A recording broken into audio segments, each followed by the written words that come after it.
ពេលដែលបងប្អូនខឹងកូនខ្លាំងណាបងប្អូនធ្វើម៉េចខ្ញុំជឿថាសំណួរនេះពុកម្ដាយភាគច្រើនពិបាកឆ្លើយព្រោះថា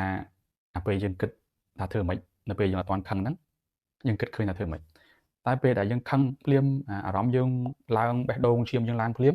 យើងអត់បានគិតទេយើងច្បាស់ជាប្រតិកម្មភ្លាមៗហើយបាទអញ្ចឹងខ្ញុំជឿថាពុកម្ដាយខ្លះអាចឈានទៅដល់វាយកូនប្រើអំពើហិង្សាឬក៏បោកប្រាស់ស្រែកខ្លាំងៗអីចឹងធ្វើឲ្យកូនភ័យបាទ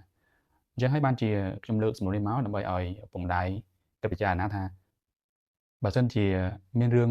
កើតឡើងដែលយើងធ្វើឲ្យយើងខឹងកូនខ្លាំងនៅពេលហ្នឹងតើយើងគួរធ្វើម៉េចបាទអញ្ចឹងយើងជាពុកម្ដាយត្រូវត្រៀមខ្លួនត្រៀមអារម្មណ៍សម្រាប់រឿងដែលកើតឡើងថ្ងៃណាមួយដែលយើងខឹងគាត់ខ្លាំងអញ្ចឹងរឿងដែលត្រូវធ្វើគឺយើងប្រាប់កូនយើងថាយើងខឹងគាត់ហើយយើងត្រូវសុំពេលគាត់ទប់កំហឹងសិនបានថាយើងសុំពេលគាត់ដើរចេញហើយនៅពេលដែលយើងស្ងប់អារម្មណ៍បន្តិចចាំយើងចូលមកវែកញែករឿងជាមួយគាត់ប៉ុន្តែក្នុងករណីដែលយើងបាន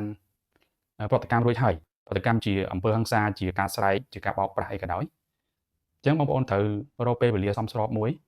មកសុំទោសគាត់វិញ